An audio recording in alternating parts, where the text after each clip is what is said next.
mukabanda no kuba impumyi. Iyo muba impumyi nta cyaha mwari mufite. Si vous étiez Ariko kubera ko mubona, priez point péché. kubera ko mureba icyaha cyanyu,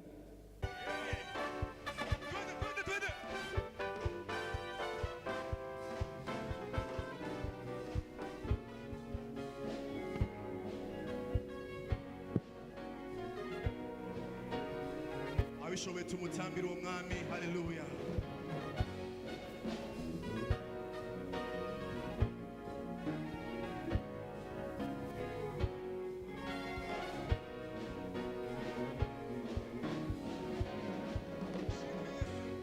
Shimwa Yesu umucunguzi, shimwa Mana yamutanze, shimwa nawe Mwuka Wera wamutume. Shimwa Yesu umucunguzi, shimwa Mana yamutanze, shimwa nawe Mwuka Wera wamutume. Shimwa Yesu umucunguzi, shimwa Mana yamutanze, shimwa nawe Mwuka Wera wamutume. Turavuga ishimwe ryawe, turavuga imbaraga, turavuga imirimo iyo turavuga ishimwe ryawe, turavuga imbaraga, turavuga imirimo iyo kadutambira umwami twese. Yes.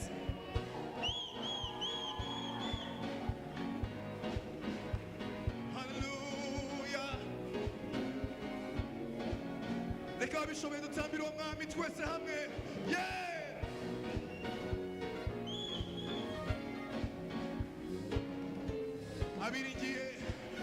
Abiringiye abantu barabahemukira, ndetse babahanga amaso bakabako. Abiringiye abantu barabahemukira, ndetse babahanga amaso bakabako. Abiringiye abantu barabahemukira, ndetse babahanga amaso bakabako. Ariko wowe ntujya uhemuka, oya kandi nuko habwa ikuzo.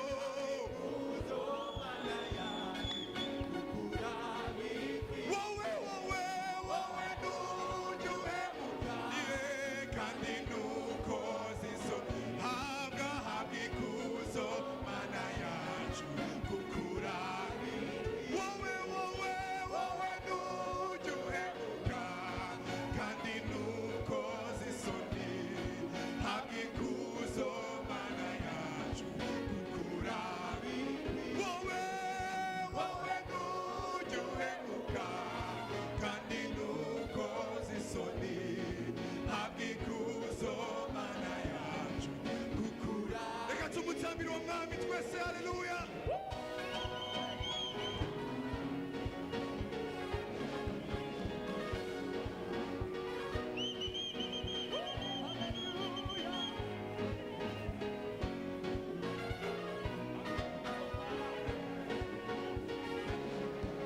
Mana numeze nk'abantu kutubwira ibinyoma, kandi nukora nk'abantu wicuza icyo.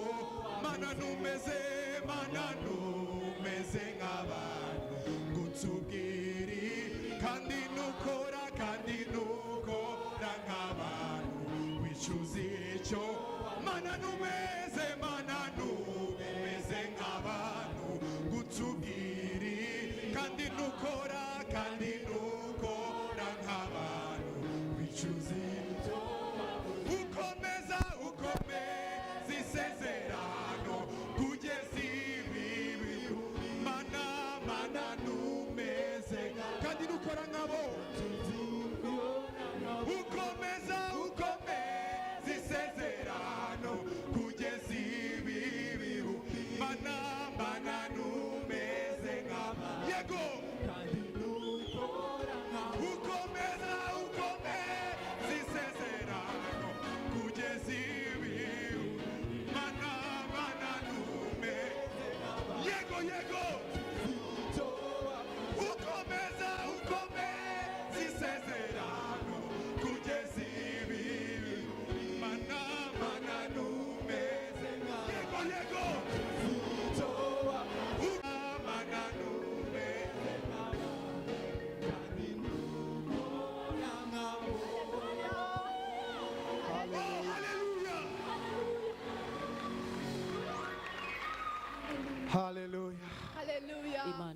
umugisha. Que Dieu vous bénisse. Reka dusenge. On va prier. Uwiteka mwami Imana, mu izina rya Yesu Kristo tuciye bugufi imbere yawe. Mana, tuhagaze hano ku bwawe no ku bwawe. Tuzamuye izina ryawe mwami Imana, tuvuga Mana reka uvuge. Reka utuganirize uyu munsi. Mana, aha hantu mwami reka utwigishe ukuntu witeka twacira no bugufi n'ukuntu twaca bugufi imbere yawe kugira ngo tube mwami le famille uko wowe ushaka kandi nawe uko wowe wifuza. Turagushimye kubw'umugaragu wawe Mana, reka kuva dutangira witeka kwa kabiri wagiye umushiramo ijambo ryawe kugira ngo witeka abere ubwoko bwawe umugisha. N'uyu munsi witeka twongeye kumukuragiza, reka ukomeze umukoreshe. Uvuge mwami Imana ahagaze imbere yawe nk'igikoresho muri aya masaha. Iyeshe icyubahiro mwami, ni mu izina rya Yesu Kristo dusenze kandi twizeye. Amen.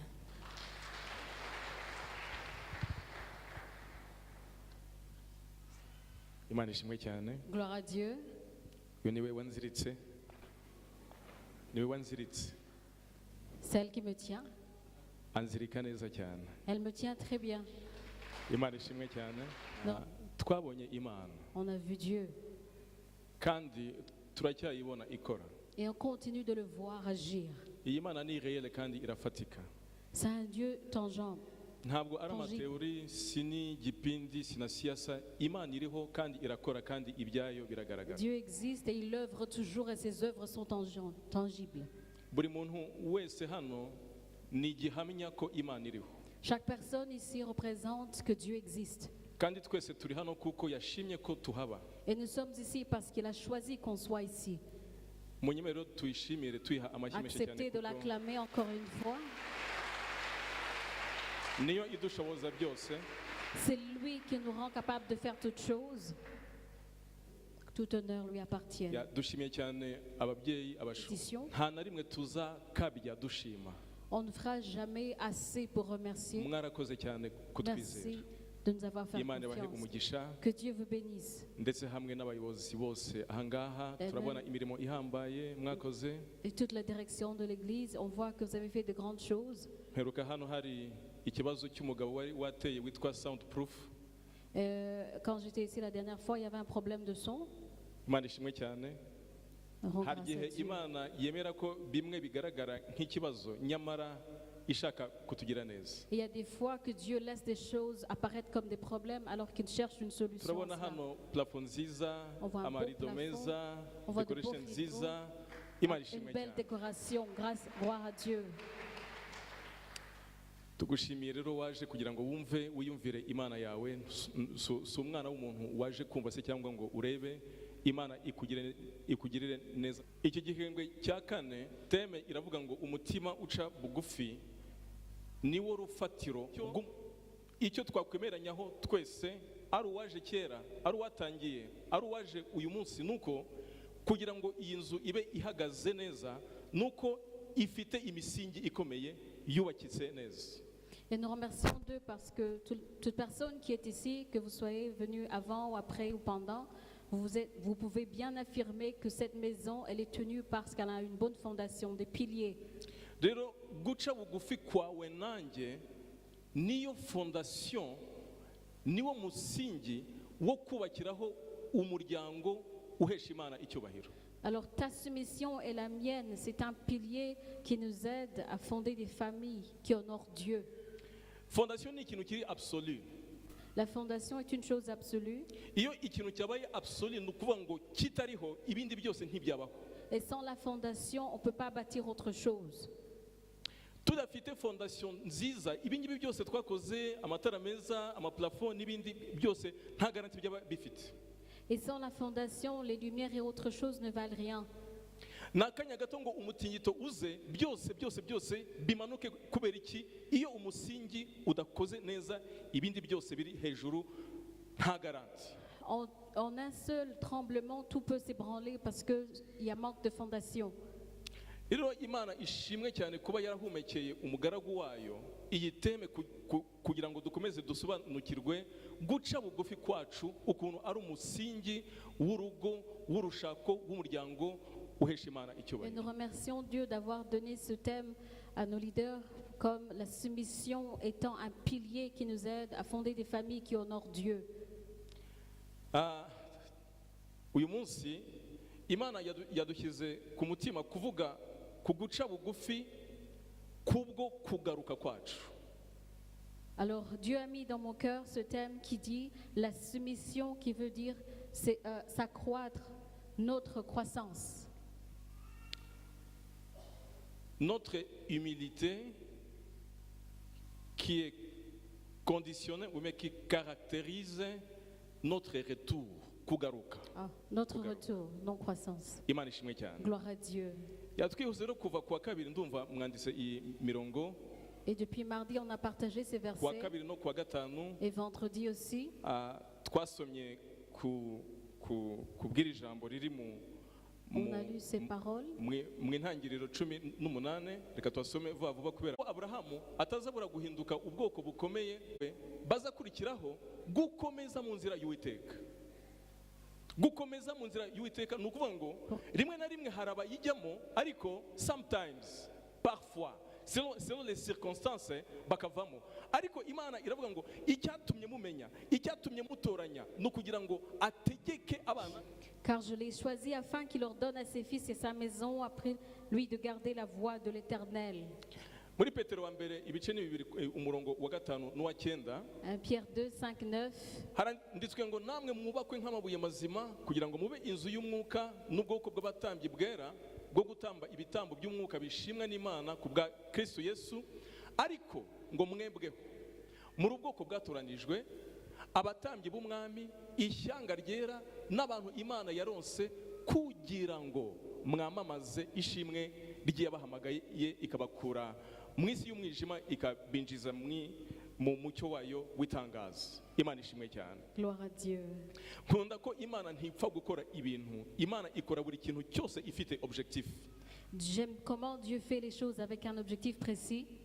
Umuntu ashobora kwibaza Mana kuki wampisemo, impamvu y'agakiza kanjye niki, kuki ndi ubwoko bwawe, kuki uyu munsi nitwa ishyanga ryawe, kubera iki? Tu peux te poser la question, pourquoi Dieu m'as-tu choisi, pourquoi tu m'appelles un sacerdoce royal?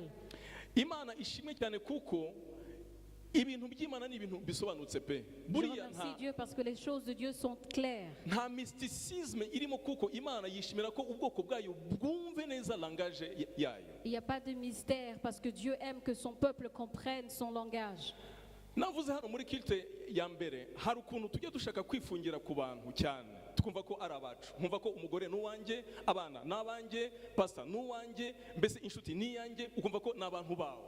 J'ai partagé au premier culte comment en tant qu'humain on aime se donner des choses, donc les appartenir entièrement, ma femme, mon pasteur, mes enfants, ainsi de suite. Ariko naje gusesengura nditegereza nsanga really mbere yuko jewe mba umugabo w'umugore wanjye, mbere yuko ambona nk'umugabo we nduw'Imana, avant tout j'appartiens à Dieu. Avant tout, ma femme appartient à Dieu. Avant tout, nos enfants, ce sont des enfants de Dieu.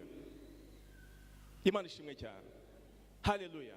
Rero, iyo ibintu byabaye iby'Imana, et quand les choses appartiennent à Dieu, ubigendesha nk'uko nyirabyo ashaka. Tu dois le faire comme le propriétaire Nous le ne sommes veut. que des gestionnaires, we are just the managers only.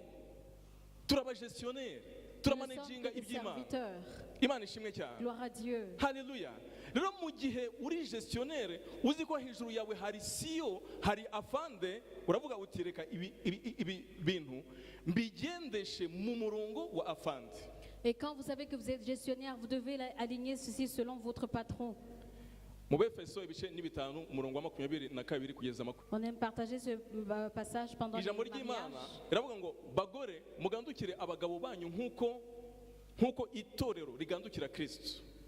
Femmes, soumettez-vous à vos maris comme le Christ, comme l'Église est soumise à Christ. Kuri 24 ngo ariko ngo nkuko itorero rigandukira Kristo, aba ariko abagore bagandukira abagabo babo muri byose. En toutes choses. Muri byose ni muri byose. Nukuvuga ngo ahangaha kuganduka k'umugore Imana yavanyeho condition, nta condition. nta Il n'y a pas condition de condition. nta kuvuga ngo quelquefois nibishoboka selon les circonstances nibishoboka muganduke non non non non toujours en toutes choses muri byose mugandukire abagabo banyu En toutes choses, soyez soumis à vos maris. imana ishimwe cyane La gloire à Dieu. rero uyu murongo Alors ce passage ushushanya itorero nous montre, c'est l'image de l'Église. kuko bibiliya ivuga ngo itorero ni umugeni wa kristo Parce que la Bible nous dit que l'Église, c'est l'épouse de Christ. yesu yatanze ikiguzi ku bw'umugeni we nk'ukuntu natwe tujya muri dote umuntu agatanga inkwano yesu yatanze inkwano amaraso ye Jésus a doté.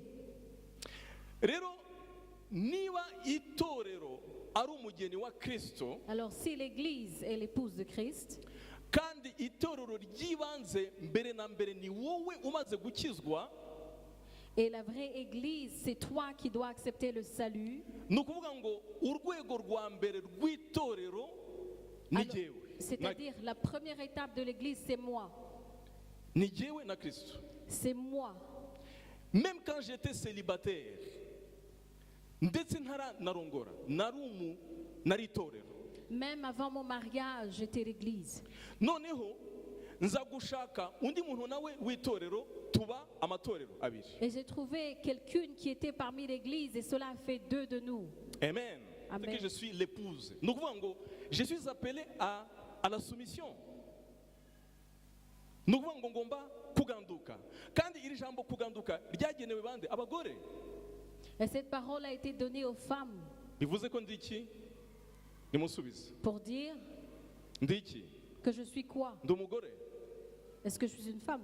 bapapa turi abagore amen abasore turi abagore ba yesu yesu yatanze ikiguzi Jésus a donné le prix. Il a ninde payé un wumva ko prix. yesu yamukoye agatanga inkwano Si tu crois nazamure que Jésus ikiganza t'a doté, lève ta main. ndabonamo abapapa abasore abamama twese Et il y turi a abagore des hommes, des femmes, nous tous.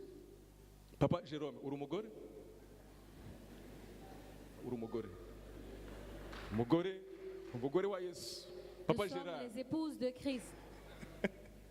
imana ishimwe cyane Gloire à Dieu. haleluya Amen. iyo umugore mu rugo yambaye ipantaro Porte les pantalons, c'est un problème. rero ikibazo ni uko muri kristo muri iyi notion ya church Et cette abantu notion bamwe de l'église, bambaye amapantaro barashaka kuba abagabo ngo na kristo abe umugabo ntibizashoboka il y a des femmes qui ont porté leurs pantalons voulant être des hommes. bagore mugandukire abagabo banyu Femmes, soyez soumis à vos époux. à rero vos maris. iri jambo kuganduka ni ukuvuga ngo niyambuye right zanjye niyambuye tumedura kugira ngo mbashe kuganduka niyo bimwe na bimwe ntaba ntarabyumva neza niyemeje kuganduka Et cela veut dire, la soumission veut dire, vous dérobez de vos droits, même quand vous ne comprenez pas ces iki choses. ikintu cyo kuganduka twagitindaho cyane twakivugaho cyane cyane cyane On peut s'attarder sur ce mot. cyane kuko Beaucoup. abantu benshi baravuga ngo apana agiye urakabya noneho wa mugabo we ndakubwiye wakabije ahangaha ho urambona ubwoko bwanjye urabumenya uyu munsi Certaines femmes peuvent se dire, Marie, tu exagères. kuganduka ntabwo bisaba ngo ube ufite raison ou pas La soumission ne demande pas avoir raison. niba tugandukira abagabo bacu kandi bafite certaines faiblesses bashobora kwibeshya how much more twakagombye kugandukira Yesu Kristo udashobora kwibeshya Alors si nous nous soumettons à nos maris sans avoir raison, combien encore plus on devrait se soumettre à Jésus? Imana idufashe cyane Que Dieu nous aide. haleluya munyemerere tujye mu ijambo ry'uyu munsi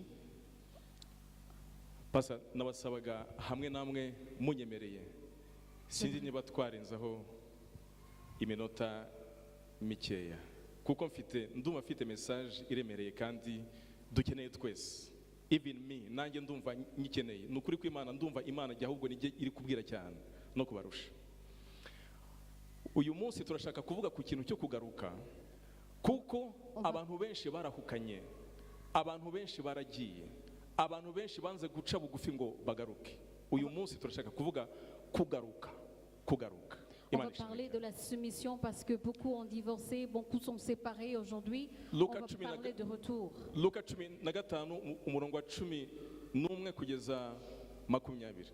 Luc 15, 11 kandi jusqu'à 17. arababwira ati hariho umuntu wari ufite abahungu babiri, umuherezi abwira se ati data umugabane w'ibintu unkwiriye, nuko agabanya amatungo ye. Iminsi mike ishize umuherezi ateranya ibintu bye byose, aragenda ajya mu gihugu cya kure, yayisha ibintu bye ubugoryi bwe. Abimaze byose inzara nyinshi itera muri icyo gihugu, atangira gukena. Aragenda ahakwa ku muntu wo muri icyo gihugu, amwohereza ku gikingi cye kuragira ingurube.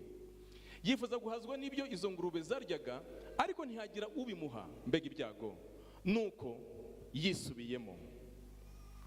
Kwisubiramo ni ukwigarukamo. Étant rentré en lui-même, Yisubiyemo aribwira ati abagaragu ba data ni benshi kandi bahazwa n'imitsima bakayisigaza, naho jye inzara insindiye hano. Reka mpaguruke njye kwa data, reka nsubire aho navuye, reka mpaguruke nsubireyo, reka ngende kwa data. je retourne chez mon père. Mubwire nti data, nacumuye ku yo mu ijuru no mu maso hawe, ntibinkwiriye kwitwa umwana wawe, mpaka mbe nk'umugaragu wawe. Arahaguruka ajya kwa se. Agituruka kure, se aramubona, aramubabarira, arirukanka, aramuhobera, aramusoma. Imana ishimwe cyane. Gloire à Dieu. Haleluya. Amen. Imana ishimwe cyane. Gloire à Dieu. Hari akantu umwuka w'Imana yampumekeye muri kilte ya mbere. Il y a une chose que le Saint-Esprit m'a donnée en ce Hari matin. abantu tuzi bagiye muri za Buraya, bajya muri Amerika, muri Canada n'ahandi nk'aho ngaho, bumva ko wenda simbizi niba hari ijuru rindi muri iyi si. Baragenda nyine, si icyaha, simbizi, buri muntu aba afite impamvu, ntabwo mbacira imanza. Gusa icyo nshaka kuvuga ni iki ngiki. Il y a des gens qui ont voyagé dans les pays lointains de l'Amérique du Nord.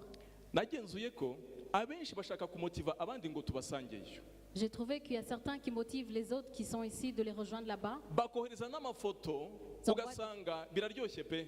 Ils envoient de belles photos Za Tour Eiffel, iki n'iki, ugasanga amazu, ugasanga ibintu byahatari. avec des monuments, des choses. Ariko nigeze kwibaza, ariko kuki aba bantu ko nta n'umwe ndabona wohereza ifoto ry'igitanda cye, rya chambre à coucher, aho arara, aho arira, realite y'ubuzima nyabwo. Abana amafoto ya tourisme, amafoto aho ari. Et je me pose la question pourquoi ils n'envoient pas des photos personnelles avec leur chambre à coucher, là où ils habitent, là où ils mangent. Turabizi twese.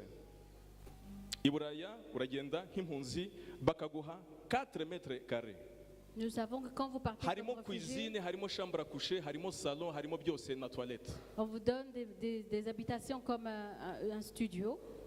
C'est petit. Ndabeshye se? Wenda bariho barankurikira kandi ndabakunda cyane, ariko ni realite tugomba kujya tuvugisha ukuri. C'est une réalité qu'on doit partager. Umuntu akava hano yarafite akazi keza muri Rwanda Revenue Authority se cyangwa muri banke runaka, akajya koza amasahani se cyangwa koza intumbi i Burayi z'abazungu. Et il y a des gens qui quittent avec des bureaux, des emplois administratifs pour aller Ariko, laver les corps des cadavres. Kubw'ubwibone n'isoni zo kugaruka bakagumayo. Mais à cause de l'égoïsme et la honte de retourner, ils restent Bakifuza là-bas. ko ahubwo natwe tubasangayo. Et ils nous encouragent à les rejoindre. Simvuze ko ari icyaha pe, Je nta dis nubwo pas que c'est un tubacira péché. urubanza. Icyo nshaka kuvuga cyane cyane, niba umuntu amerewe nabi i Buraya, yagarutse iwabo, yagarutse mu Rwanda rwabo, yagarutse mu muryango we. Mais je veux juste adresser pourquoi, si ça ne va pas de l'autre côté, pourquoi ils ne retournent pas dans leur pays? Pourquoi les gens choisissent de souffrir à cause de l'orgueil? Pourquoi? Kuki abantu batagaruka? Pourquoi? Pourquoi les gens ne retournent pas? Umwana w'ikirara aragenda atangira kwifuza guhazwa n'ibyo ingurube zisigaje. L'enfant prodigue part et souhaite manger la nourriture des porceaux. Asanga ikintu cyamutabara nta kindi ni humilité, guca bugufi. Imana, reka ngaruke kuko kwa papa hariya nari meze neza, reka nce bugufi ngaruke. Mais il se dit que la chose qui pourrait le sauver, c'est retourner chez son père. Icyampa uyu munsi ukagaruka we, icyampa ukagaruka. Si au moins aujourd'hui tu pourrais retourner, je ne sinzi sais ahantu pas. wagiye wa mugore we, Je ne sais pas où tu es, toi femme. wa mugabo we, sinzi ahantu wagiye, Et toi homme, je ne sais wa pas mwana où we, tu es. sinzi ahantu uri. Enfant, je ne sais pas où tu es. Abantu benshi bari mu nzu imwe, Beaucoup de gens sont dans la même maison, basangira ku meza, partagent sur la même ariko table, bamwe kera tayari baragiye, mais ils ne sont pas là. baragiye.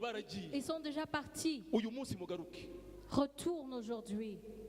uyu munsi mugaruke, retourne aujourd'hui. abana bagaruke uyu munsi, Que les enfants reviennent aujourd'hui. abagore mugaruke Que les uyu munsi femmes mugaruke, reviennent aujourd'hui. abagabo mugaruke. Les hommes reviennent. ariko uzi kubana kubera isoni z'amaso y'abantu, hanyuma se nidutandukana bazavuga iki, bazaducishamo ijisho bazavuga iki? Ubwo ni ubwibone. Garuka neza, kundana n'umugore wawe neza, Évitez garuka, saba l'orgueil. imbabazi, mwiyunge, Évitez mukomeze urugendo. l'orgueil, pardonnez et retournez dans votre foyer. Urashaka gushingira urugo rwawe ku maso y'abantu, bazavuga iki?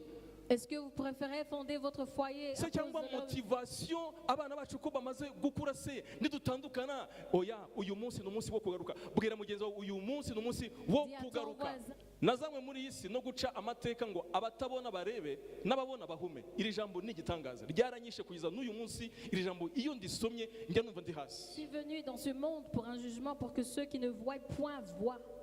Bwoko bw'Imana, Imana Peuple de ishimwe Dieu, cyane. gloire à Dieu. Muri kumbona Est-ce que vous me voyez? hariya, murambona? Est-ce que vous me voyez Imana de ishimwe l'autre cyane. côté? Murambona? Gloire à Dieu. Ndakora iki? Simpepe ya se? Je Imana ne fais que ishimwe lire la cyane. parole de Dieu, gloire à Dieu. Niba mumbona nuko mubona nyine, mufite amaso. Alors comme vous voyez, regardez-moi, Imana ishimwe cyane. gloire à Dieu. Ariko Yesu aravuga ngo icyamuzanye ni Et je ukugira dis, ngo ce qui ababona m'a amené, bahinduke impumyi, ceux qui voient ne voient point, ngo n'impumyi zibone. et ceux qui voient deviennent aveugles. Mana we, basa ndumva C'est que je venais juste de commencer mon message. aya maso, aya maso, aya maso. Ses yeux, ses yeux. Satani aza mu muryango, araza arinjira, L'ennemi vient et entre dans nos yinjira familles. mu rugo rwa Adamu na Eva. Il entre dans la famille Nta d'Adam et Ève. kindi yakoresheje n'amaso yabo. Il a utilisé juste les yeux. Aravuga ati ntimubona hariya, Tu vois là-bas? barakanura, barareba, barareba, Ils ont curiosité. regardé, ils ont regardé. Ndakurahiye avec ni ukuri surprise. kw'Imana, nushaka kuyakanura cyane uza kuka amenyo. Nushaka kureba cyane, nushaka kurunguruka cyane birakureba. Hari umuhanzi witwa Stevie Wonder, kera tukiri mu isi twumvaga indirimbo ze, w'impumyi. Il y a un chanteur aveugle qui Ni s'appelle icyamamare, Stevie Wonder. afite amafaranga menshi cyane. Il a beaucoup d'argent. Ngo abaganga bamupropoje ko bashobora kumubaga amaso bakamukiza akaba yabona. Aravuga ngo never, sinshaka kubona. Le médecin l'avait proposé de lui Kuko donner de nouveaux yeux. Il ibyo a refusé. numva kuri iyi si bibi, amaso yanjye abibonye nababara. Et c'est dit, les choses que j'entends avec mes oreilles sont tellement mauvaises que je ne remets pas les voir Aya avec mes yeux. maso, aya maso, aya maso, mana we, aya maso. Ses yeux, nos yeux. Yesu abivuga neza. Et Jésus le dit très bien. Abafarisayo bamubajije ngo ayika mana we, ngo mbese natwe turi impumyi. Aravuga ngo iyo muba impumyi, umva, iyo muba impumyi nta cyaha muba mufite. Nukuvuga ngo kwera kwanyu kudepanda no kuba impumyi. Iyo muba impumyi nta cyaha mwari mufite. Si vous étiez Ariko kubera ko aveugle, mubona, vous n'auriez point péché. kubera ko mureba, icyaha cyanyu Mais comme vous voyez, vous êtes pécheur. Le péché subsiste. muzi uburyo amaso aducumuza. Savez-vous comment les yeux Umwana peuvent w'umukobwa nous entraîner yatambuka, au péché? amaso Quand ukayakanura, une fille passe, umugore w'abandi yatambuka, La inzu femme y'abandi wayireba ugakanura, imodoka y'abandi wayireba, modele bagatangira kumukritika kubera iki? Babanje kubona, none akanwa karavuga, les gens umutima passent du ugacumura. temps à critiquer l'habillement de l'autre. Pawulo yandikira abaroma, nduva ni mu gice Et Paul écrit aux Romains, cya 8:14 ngo abayoborwa n'Imana bose nibo abayoborwa n'Imana bose nibo bana b'Imana. et tous ceux qui sont dirigés par le Saint-Esprit sont les enfants de Dieu. Iri jambo ryo kuyoborwa risobanuye iki? Ceux Risobanuye qui sont ko conduits veut dire, Papa Alexis, ngwino umfashe dukorane. Imana ishimwe cyane. Reka mfate Alexis nkaho ari we Mana, niwe Mana yanjye, niwe mutware wanjye, niwe nashyize imbere kugira ngo anyobore. je donnais comme un exemple Alexis en tant que Noneho, mon Seigneur. ni ukuvuga ngo jyewe niyemeje kumujya inyuma. Et moi, j'ai pris la décision de le suivre. niwe uzanyobora. C'est lui qui va me diriger. Noneho tugatangirana urugendo nawe, niwe Mana, niwe Yesu, nkamujya inyuma akanyobora. Et Alexis, moi, je unyobore aho marche ushaka. derrière lui. Il va Nushaka unzamure ku misozi, nushaka umanure, nushaka uhagarare, nushaka uko ushaka. Ni wowe boss, jewe ndi inyuma yawe. Turagiye. Conduis-moi là où tu veux, moi je te suis, c'est toi le patron. Ndamukurikiye, Je vais le suivre. agiye hehe simpazi. Où est-ce qu'il va? Je ne sais pas. Anjyanye hehe, icyo nzi anjyanye aheza. Je ne sais pas où il me conduit. Une chose Atangiye- est sûre, il m'amène à un bon Dutangiye endroit. kuzamuka ndumva bigoye, imisozi iragorana. Les montagnes sont un peu douloureuses Dutangiye kumanuka ndumva haracuramye, ariko sinzi impamvu. et les vallées sont un peu... Noneho agezaho ahagarara. Mais il arrive à un moment, il s'arrête. Ahagarikijwe n'iki Je simbizi. ne sais pas pourquoi il Ariko s'arrête. jewe ndi inyuma ye. Mais je suis derrière lui. Ibiri imbere simbizi. Je ne sais pas ce qui est devant.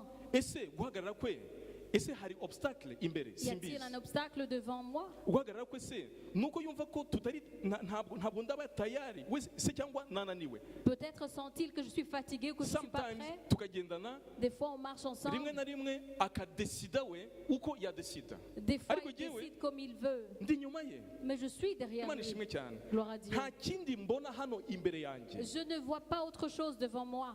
Simbona umugore, Je ne vois pas la femme. simbona umugabo, Je ne vois pas l'homme. simbona ikindi kintu, ndabona Imana Je yanjye. vois juste Dieu devant moi. Azi icyifuzo cyanjye, Il sait le désir de mon cœur. azi icyo nkeneye, Il sait ce dont j'ai ari besoin. kunyobora. Nanjye muri inyuma. Et quand je suis derrière lui, Ariko dore uko ubuzima bwacu buteye. mais regardez comment Mu est gihe notre turi vie. kugendana n'Imana, Quand on marche avec Dieu, urugero Imana yahagarara, quand Dieu s'arrête, kubera ko jyewe ntabona imbere, comme moi je ne vois pas ce qui est devant moi, ngatangira kuvuga iyi Mana ko iri kuntinza muri gahunda zanjye. alors je pose des questions. Pourquoi Dieu me retarde? Maze kugira imyaka 35 ndi umukobwa guma inyuma kugeza ryari. Et je serai derrière ce Dieu jusqu'à quand? Ko ndi kubona abantu dukorana nabo bamaze kubaka amazu, jyewe ndashaka gukiranuka, sinshaka gufata ruswa, iyi Mana nzayiguma inyuma kugeza ryari. Mes collègues ont de belles maisons et moi je veux honorer Dieu. Quand est-ce que moi je vais construire la mienne? Hadesida Et je décide. hava muri ya nzira Je y'Imana, me détourne du chemin de Dieu. nkihitiramo kubona kureba n'amaso yanjye, Je décide de voir les choses. nkishakira inzira uko mbona, uko mbyifuza, uko mbisobanukiwe. Je cherche le chemin avec mes yeux. nkagenda mu zindi nzira zitari iz'Imana kuko Imana nayisize. Je cherche d'autres voies et je laisse nkadesida Dieu. kwiyobora kuko ndi umunyabwenge, apreto narize di, ntabwo ndinjije ibintu Je byanyu décide de by'imyuka. me venger parce que je ne suis pas bête. nagera imbere ngakomereka, ngakubitika, En nkamererwa arrivant nabi, devant, je suis ngatangira vaincu, kwifuza perdu. guhazwa n'ibyo ingurube zasigaje. Et je souhaite manger le reste des porceaux. Noneho kubw'ubwibone bamwe bakagumayo ntibagaruke, Et à cause de l'orgueil, certains ne retournent abandi pas. kubwo guca bugufi akisubiramo akavuga ati reka nsubireyo, Au lieu de se akagaruka, soumettre et de retourner. Retourner. yamara kugaruka, Et quand il retourne, yamara guca bugufi, et quand il se Imana soumet, itwakira uko tumeze kose. et Dieu nous reçoit tel qu'on est. Icyo ishaka gusa nuko tugaruka. Ce qu'il veut, c'est juste qu'on retourne. Wa mwana waragiraga ingurube akifuza guhazwa n'ibyo ingurube zisigaje, hari igihe njya ntekereza nihe parfait, nihe ese umuntu yayita impumuro, nuhe munuko yarafite. Ariko Je me demande akigaruka comment ngo il ise sentait. aramubabarira, aramuhobera, aramusoma, mbega bizu. Et imaginez quand il est retourné, son père l'a embrassé. Imaginez-vous ces choses. Igihe cyose wagaruka uko umeze kose, ibyo urimo byose Imana yiteguye kukwakira. Dieu est toujours prêt de t'accueillir, quelle que soit ta condition. Urakoze cyane Muhimana. Niyo mpamvu hano muri Yeremiya niho tugiye kurangiriza. C'est pour cela qu'on va dire en Jérémie 15 umurongo wa 18. Jérémie 15, Yeremiya aravuga, aribaza, abaza Imana, kuki mporana umubabaro, uruguma rwanjye rutavurika, rukaba rwanze gukira? Mbese koko uzambera isoko ishukana cyangwa nk'amazi akama? Umva rero igisubizo cy'Imana. Nicyo gituma Uwiteka avuga atya ati, nugaruka nzakugarura. verset 19. Iyi niyo message. Voici mon message. nugaruka nzakugarura. Si tu te rattaches à moi, je te répondrai. Imana ikeneye irashaka kugarura ariko nta kuntu yagarura abatagaruka. Dieu veut que tu retournes, mais cela doit être un choix.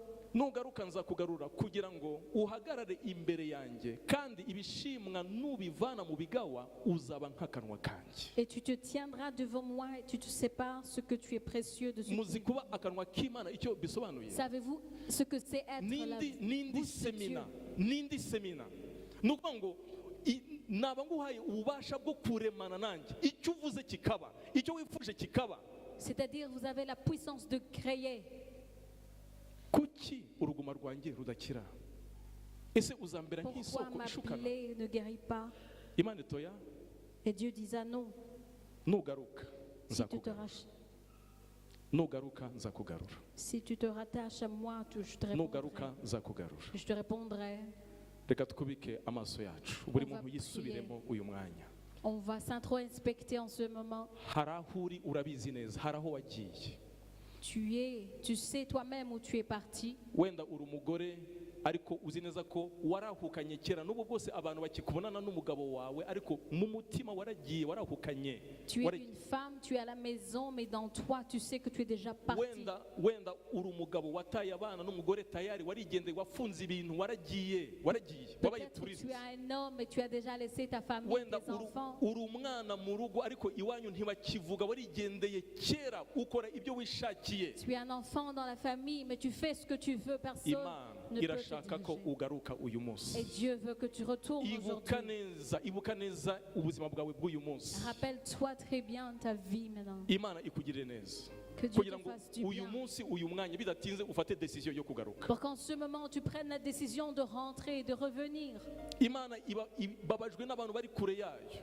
Dieu est offensé des gens qui sont loin de lui. Ndabanza guhamagara umuntu uri hano uri kure y'Imana kubwo ntabwo arakira agakiza. Et j'aimerais commencer par ceux qui n'ont pas encore accepté Jésus-Christ. Ndakwinginze muntu w'Imana, Imana iragukunda uko usa kose, Imana Je iragukunda. t'en supplie, Dieu t'aime tel que tu es. Nta n'uwagucira urubanza, twese turi babi. Et nul ne peut te juger parce Ariko qu'on est tous niba comme uri toi. hano utarakizwa, zamura ikiganza cyawe Mais dusengane si nawe tu es ici ukizwe. et tu n'as pas encore reçu Kuko Jésus-Christ, lève ta main. kudakizwa ni ubwibone kandi bushobora gutuma urimbuka. Parce que le manque de salut, c'est un orgueil. Aho qui uri peut te zamura neza causer la ikiganza cyawe, mort. ntugire isoni rwose, ntugire N'aie isoni. pas honte, lève ta main. Uyu munsi wakire Kristo nk'umwami n'umukiza Aujourd'hui, wawe. reçois le Seigneur. Ndashimira cyane Imana, ndabona hariya ibiganza biri kuzamuka, nimuzamure rwose pe, Levez vos mukoze mains. satani isoni. Levez vos mains. Dukomeze n'aie pas honte. tubasengere natwe, N'aie dukomeze pas tubasengere, honte. muzamure neza abantu b'Imana, muri intwari. Levez Imana vos mains. ibaha umugisha. Uyu ni umunsi mukuru, ni umunsi wo kugaruka. Imana Vous êtes ishimwe cyane. vaillants, levez vos mains. Oh, nawe zamura witinya, Lève ta main, n'aie pas zamura honte. rwose. Ne- Kudakizwa ni ubwibone, ni ikinyoma cy'umwanzi ushaka kukurimbura. Imana ishimwe cyane. Gloire à Dieu. Abazamuye muhaguruke maze dusengane Levez-vous, nawe. ceux qui avaient levé main.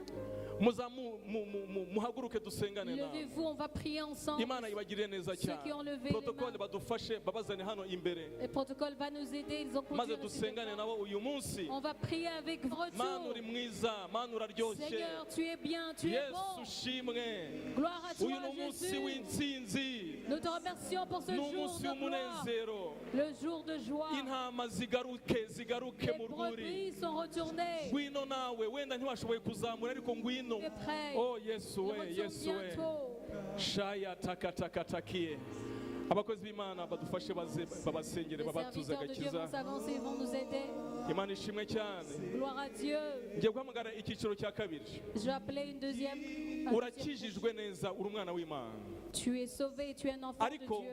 aho uri urahazi. Mais tu connais là où Imana tu es. irashaka ko ugaruka uyu munsi. Et Dieu veut que tu rentres Imana irashaka retournes ko aujourd'hui. ikubera amaso. Il veut qu'il soit tes yeux. Imana iragusaba ngo uyemerere iguhitiremo.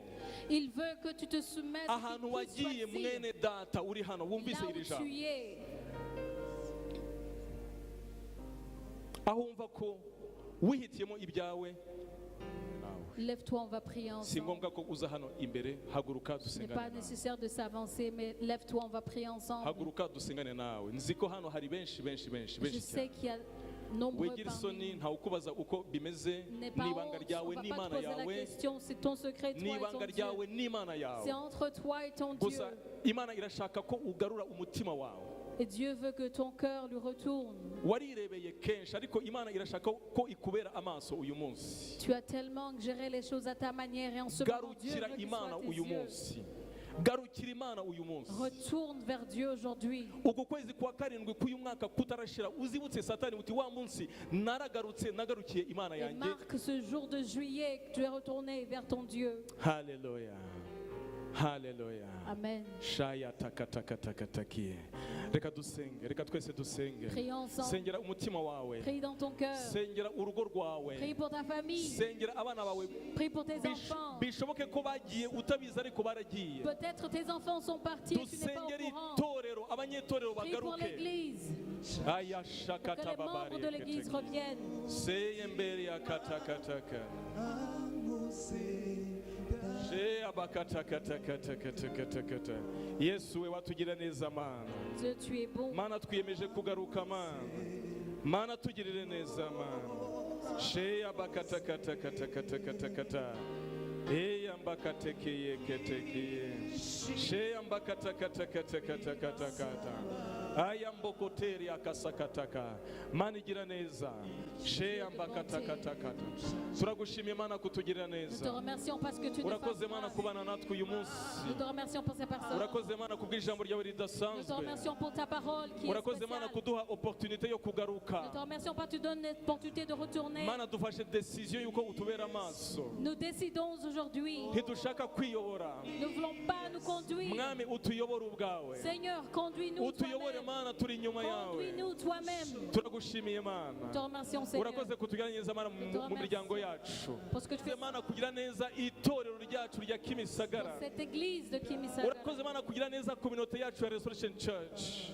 pour la famille de Restoration Church. Turagushimiye mana kugira neza Nous te remercions, Seigneur, pour umuryango wacu w'abanyarwanda mana. cette famille de Rwandais. Akira amashyi n'icyubahiro kuko Nous ubikwiriye. t'acclamons, Seigneur, Mu parce que tu izina rya es Yesu digne. Kristo umwami n'umukiza Au nom wacu. de haleluya haleluya murakoze cyane icyumweru cyiza hobera mugenzi wawe umwifuriza icyumweru cyiza